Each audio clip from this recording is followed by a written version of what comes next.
भारत के मुख्य न्यायाधीश न्यायमूर्ति डीवाई चंद्रचूड़ रविवार को पद से मुक्त हो जाएंगे, लेकिन 9 और 10 तारीख को शनिवार और रविवार को कोर्ट की छुट्टी रहेगी। इसलिए उनके सम्मान में विदाई समारोह शुक्रवार को आयोजित किया गया। सुप्रीम कोर्ट में शुक्रवार के दिन यानी कि 8 नवंबर के दिन उनका अंतिम कार्य दिवस था, तो वहीं 10 नवंबर को न्यायमूर्ति चंद्रचूड़ की सेवानिवृत्ति के बाद न्यायमूर्ति संजीव खन्ना उनका स्थान लेंगे। वो देश के 91वें मुख्य न्यायाधीश होंगे। न्यायमूर्ति चंद्रचूड़ ने 9 नवंबर 2022 को भारत के 50वें मुख्य न्यायाधीश के रूप में शपथ ली थी। 13 मई 2016 को उन्हें इलाहाबाद उच्च न्यायालय से पदोन्नत किया गया था। बता दें कि न्यायमूर्ति चंद्रचूड़ ने विदाई समारोह के मौके पर भावुक हुए और उनका कहना था कि रात को मैं सोच रहा था कि दोपहर 2 बजे कोर्ट खाली होगा और मैं स्क्रीन पर खुद को देख रहा हूँगा। आप सभी की मौजूदगी से मैं अभिभूत हूँ। सीजेआई ने आगे कहा कि जब मैं छोटा था तो सुप्रीम कोर्ट में आकर यहाँ की कार्रवाई और कोर्ट में लगी 2 तस्वीरों को देखता था।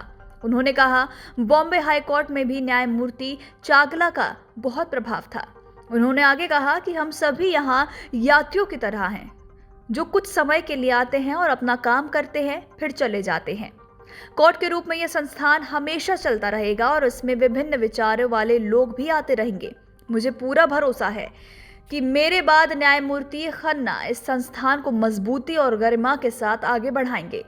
सीजीआई ने यह भी बताया कि वो न्यायमूर्ति जेबी पारदीवाला और न्यायमूर्ति मनोज मिश्रा के साथ बैठकर काम करने के अनुभव को बहुत याद करेंगे। उन्होंने कहा कि यही कोर्ट है जो मुझे आगे बढ़ने की प्रेरणा देता है। हम ऐसे लोगों से मिलते हैं जिन्हें हम नहीं जानते थे और यह अनुभव जीवन को एक नया दृष्टिकोण देता है। सीजेआई चंद्रचूड़ ने आगे कहा कि आज मैं बहुत कुछ सीखा हूं। कोई भी मामला पहले के मामले जैसा नहीं होता। अगर कोर्ट में कोई तकलीफ पहुंची हो तो मैं विनम्रता पूर्व माफी मांगना चाहता हूं। अंत में धन्यवाद देते हुए न्यायमूर्ति चंद्रचूड़ ने कहा कि आप सभी का दिल से धन्यवाद। आप इतनी बड़ी संख्या में यहाँ आए, इसके लिए मैं सदा कृतज्ञ रहूंगा।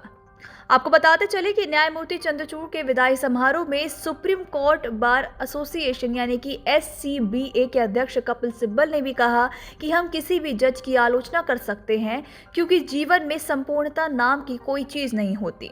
सच भी हमेशा एक जैसा नहीं होता। संपूर्णता और सच दोनों एक जैसे हैं।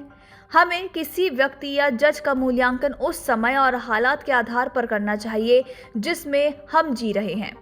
जब हम न्यायमूर्ति चंद्रचूड़ के बारे में लिखेंगे तो हम उनके फैसलों, उनके व्यवहार, उनकी सादगी, उनके धैर्य पर चर्चा करेंगे। ये सभी गुण एक महान जज के होते हैं। Who was the judge of the Supreme Court of India for 17 years.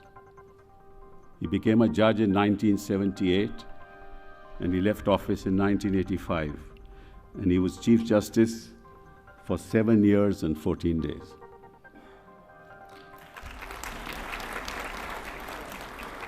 Now, Chief Justice Chandrachud had to match up to the qualities and the achievements of his father. I must say you outpaced him, Judge. Sibal ने आगे कहा कि CJI Chandrachud उन जटिल मुद्दों को सुलझाने के लिए तैयार थे जिन्हें पहले से मुख्य न्यायाधीश वर्षों तक न सुलझा पाए थे, जैसे कि अनुच्छेद 370 और चुनावी बॉन्ड। आपने इन मुद्दों को सुलझाने की पहल की और इन्हें बड़ी स्पष्टता से सुलझाया। इसलिए हमें आपका धन्यवाद करना चाहिए और आपको सलाम करना चाहिए। हम आपसे हर बात पर सहमत नहीं हो सकते, लेकिन ये मानना होगा कि आप जटिल मुद्दों को सुलझाने के लिए तैयार थे और आपने ये काम बखूबी किया। Video desk Amarujala dot com. अगर आप ये वीडियो YouTube पर देख रहे हैं तो हमारे चैनल को सब्सक्राइब कर बेल आइकन दबाएं और Facebook पर देख रहे हैं तो हमारे पेज को लाइक करें। 8 मिलियन प्लस सब्सक्राइबर, आपके इस भरोसे के लिए बहुत धन्यवाद।